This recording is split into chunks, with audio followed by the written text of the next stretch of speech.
The Pistons, 14 wins on the season with 18 losses. Last year, 14 wins, 68 losses. Cade Cunningham, Pistons fans have been talking about him. Maybe he's an all-star. He's taking the leap. He's averaging 24 points, 9.7 assists, 6.7 rebounds per game. Is Cade's progress the number one difference between last year's 14 and 68 Pistons and this year's 14 and 18 Pistons?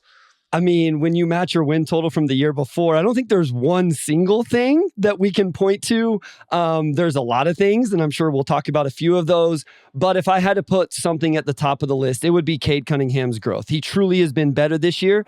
And I don't know how much we want to dive into this, but on both ends of the floor. Like, he still has some flaws on the defensive end, but he has been much better, much more engaged, especially on the ball defensively. But on the offensive end, I think this is the Cade Cunningham that he wants to be. And I have no firsthand knowledge of that, but I didn't think he wanted to be like, try to go score 30 a night. I think the way he's distributing the basketball, because hey, when you put floor spacers around Cade Cunningham, it looks pretty good. Who knew? He is able to do that along with the scoring that we have seen. I mean, you mentioned the floor spacing aspect with him. The funny thing with him is like he has himself been better as a shooter as well. This season, he's shooting 36.7% on 4.2 dribble jumper threes per game, up from 30.6% on 2.1 dribble jumper threes per game in his prior years in the NBA. So he's taking more threes off the dribble than he ever has before, and he's making more than he ever has before. So he's improved himself as a shooter. Has that been the biggest area of growth for him offensively, or how much has the other shooting on the floor helped him as well? I think it has been in terms of just his individual growth, along with the playmaking. I don't think he was getting the love for the playmaker he is when guys simply weren't making shots, or the lane was just so congested that he couldn't even get there.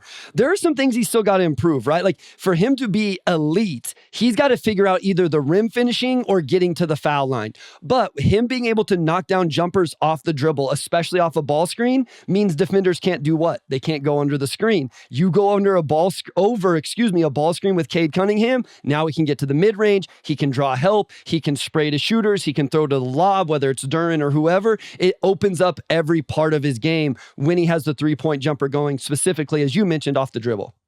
Yeah, I mean, like, they add Malik Beasley. He's been awesome for the Pistons this year. Tobias Harris, get him back as well. And I mean, he's okay. He's Tobias Harris, doing more Tobias Harris things. But the fact is, like, having these guys who can shoot, has given him more space to play make, and 9.7 assists per game. He's racking up potential assists. Like you said, teammates are converting more of those potential assists into actual assists more often for him. Do you feel like with Cade, like, here's my thought. Like, you mentioned the at-rim finishing or the foul drawing. He still doesn't get to the free throw line a lot. He doesn't get like a all-star whistle. But at the same time, the at-rim finishing is still the thing that I look at with Cade, and I'm like, is he more of like a number one or number two? And I still look at him, even this season, as great as he's been, I worry he's still more of a number two when it comes to like championship level play without that at-rim finishing or without that foul drawing. Because even with the spacing, that still hasn't developed. And I'm sure we'll talk about Jaden Ivey, but I also want to make sure I get in there. Jaden Ivey's catch and shoot three-pointer has been really good this year as well, to add to that spacing. To answer that question specifically, I've said since day one, I thought Cade Cunningham would be the best player on the Pistons when they were truly competitive. Like, right now they're fun and they compete and, they're fun to watch, but they're not competitive, right? Like, they're not really a playoff team. I thought he would be the face of the franchise, but I didn't think he'd be the number one scorer. Now, I think we could have a bigger conversation of how does that work in today's NBA? Can your quote unquote best player not be your leading scorer? I've always thought he would need I would call it the number two, but a scoring option next to him that could go get 25 a night, and that be that person's role, where Cade can be this more all-around scorer, distributor, clutch bucket maker, and defense, as I mentioned, and defender. And here's the other thing. You know what else has jumped up this year? Is his rebounding. Now, it's ticked down just a little bit over the last handful of games, but he at one point was like over 9.5 assists and 7.5 rebounds, KOC. Like, it was all-around game. Yeah, and I think with Cade, like, the defensive aspect, like the other night he's defending Lowry, he defended KD this year. Like, he's he's been really good defensively. Like I think individually better than he has ever been before, in my opinion. But like that's an interesting like philosophical point you're bringing about with the Pistons. Like, can your number one not be the leading scorer? But he's like a great defender, and he's leading the league in assists, and he's making clutch shots and all that.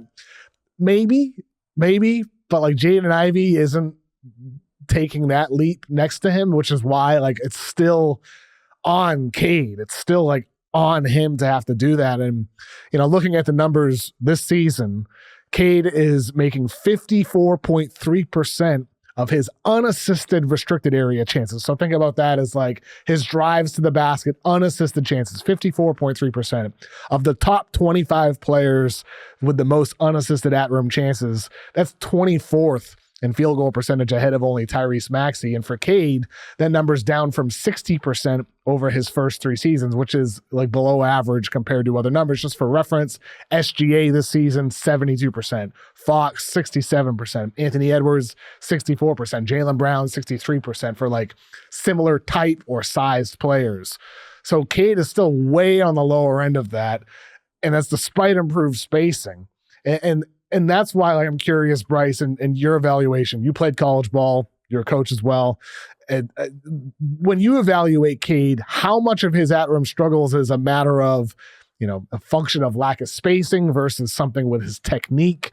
Like, what is playing into the fact that he's near the bottom end of at-rim finishing for these higher volume guys? I think one of the first things that people bring up is the athleticism, right? Like nobody scouted Cade coming out of Oklahoma State and thought he was this unbelievable athlete. Like he's functional enough, right? Like I don't want people to freak out. I'm not saying he's a below the rim finisher. He's had poster dunks, but he's not that level of vertical pop guy. He has gotten stronger. I think increased strength is one thing that would be huge for him. Continue to be able to play through contact. I will say my biggest thing with Cade every game I watch, especially offensively, is I feel like he has this lack of intensity is the best word I could use.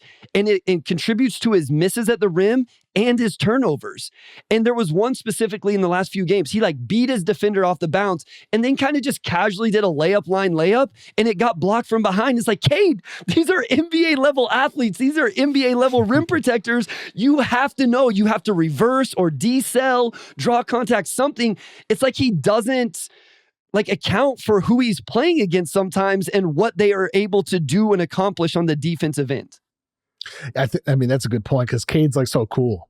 He's just chill. Yeah. Yeah.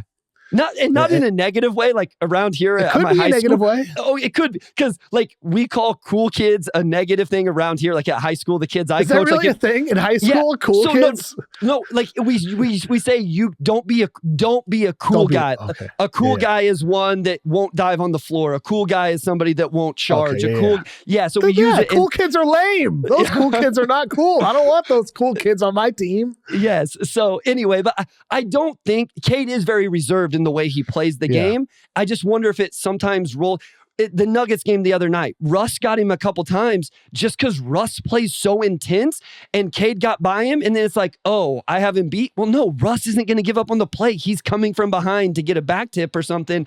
I don't know that Cade always feels that and continues to play intense even after he's beat his man.